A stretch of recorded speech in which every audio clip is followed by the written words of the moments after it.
नमस्कार श्रोताओं, रेडियो जागो 90.4 एफएम में मैं आज स्वागत कर रहा हूं युवा दिवस, यूथ डे जो मनाया जाता है हर साल 12 जनवरी को। और आज हमारे साथ हैं CS नेहरू डिग्री कॉलेज के विद्यार्थी अनमोल शुक्ला जी और साथ में हैं श्रद्धा और तेजस्वी अवस्थी। आप तीनों युवा हैं और आज स्वामी विवेकानंद के जो विचार थे, उनके विचारों में सबसे बड़ी आवश्यकता थी कि यूथ चरित्रवान बने, वो जिम्मेदार बने और उनको समस्याओं को हल करने के लिए उन्होंने यही एक मंत्र दिया था कि उठो, जागो और अपने लक्ष्य की प्राप्ति करो।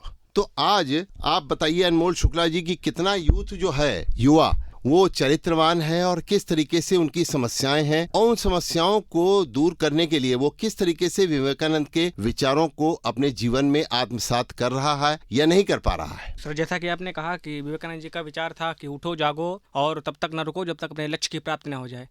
मैं सर इसके मूल में जाना चाहता हूँ। ये कठोपनिषद से लिया गया है। उसमें कहा गया है, उत्तिष्ठ जागृत प्राप्त वारान निबोधत, अर्थात उठो, जागो और श्रेष्ठ जनों के पास जाकर ज्ञान प्राप्त करो।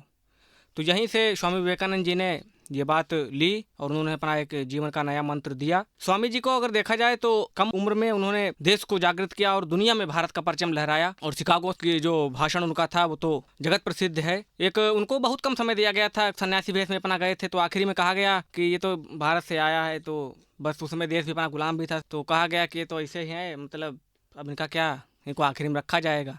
आखिरी में हुआ कुछ ऐसा कि उनको बिल्कुल आखिरी में जब तो 2 मिनट 3 मिनट का समय दिया गया, जब वो खड़े हुए उन्होंने पहले ही कहा कि brothers and sisters of America.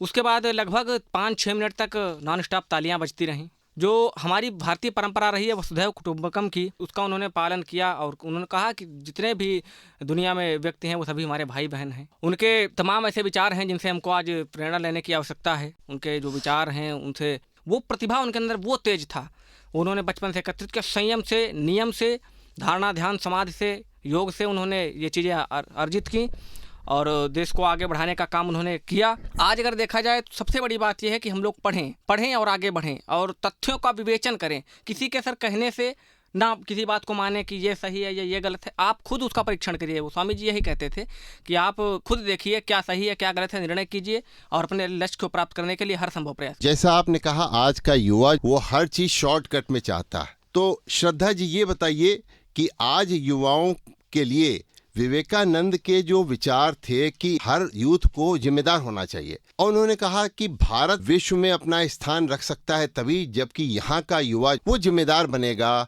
उसके साथ साथ में वो चरित्रवान बनेगा। आप क्या समझती हैं?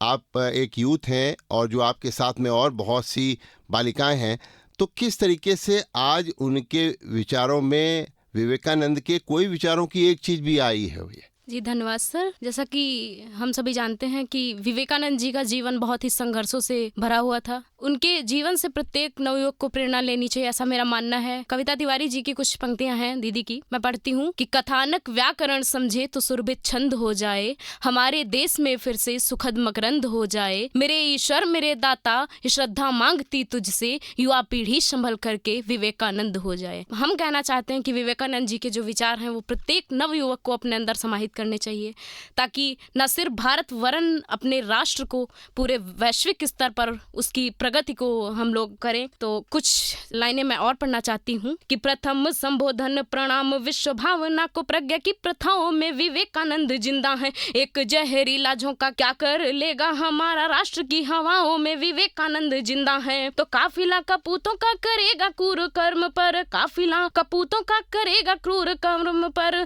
माओ की दुआओं में विवेकानंद जिंदा है, 10-20 गुंडों का दल क्या करेगा जब करोड़ों युवाओं में विवेकानंद जिंदा है, करोड़ों युवाओं में विवेकानंद जिंदा है। यद्यपि हमारी युवा पीढ़ी कहते हैं लोग बहुत भ्रष्ट हो चुकी है, परंतु फिर भी अगर हमारा मुल्क संकट में आता है, हमारा देश कभी भी ऐसी परिस्थिति में आता है तो पूरा मुल्क इन्हीं बेटों की ओर देखता है। तब मैं कुछ लाइनें पढ़ती हूँ कि इनसे भले ही व्यवहार में हो भूल चूक फिर भी ये मस्त जिंदगानी काम आएगी, कभी कभी मानी और कभी नहीं मानी, वह की है जो इन्होंने मन मानी काम आएगी। तो जब जब कंस शिशुपाल के बढ़ेंगे पाप, नटखट कृष्ण की कहानी काम आएगी। देश को जरूरत पड़ेगी जब खून की, तो अल्हड़ सी यही नौजवानी काम आएगी। तो मैं कहना चाहती हूँ कि प्रत्येक युवा को अपने लक्ष्य के प्रति हमेशा सुदृढ़ रहना चाहिए। कभी ये नहीं कि हमें इधर नहीं तो उधर जाना है, ये नहीं होना चाहिए, मेरा मानना है ऐसा। तो तेजस्वी अवस्थी जी,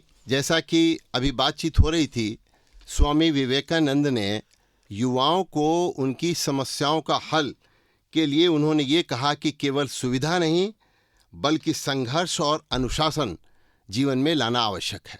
आज इस देश को अगर कोई चीज़ ज़रूरत है तो चरित्रवान युवाओं की, संघर्षशील युवाओं की, और जैसा कि उन्होंने कहा कि एक जिम्मेदार युवाओं की। आप क्या समझते हैं, आज की पीढ़ी में क्या विवेकानंद के विचारों की ये चीज़ें मिल रही हैं? सबसे पहले तो दादा मैं आपका बहुत धन्यवाद देता हूँ। दूसरी चीज़, जैसा कि आपने प्रश्न पूछा तो मैं ये कहना चाहूँगा कि देश का युवा जो है, मैंने कभी 4 पंक्तियां लिखी थी कि चाल के योग से पीछा नहीं छुड़ा पाया, चाल के योग से पीछा नहीं छुड़ा पाया, वो मनोरोग से पीछा छुड़ा नहीं पाया।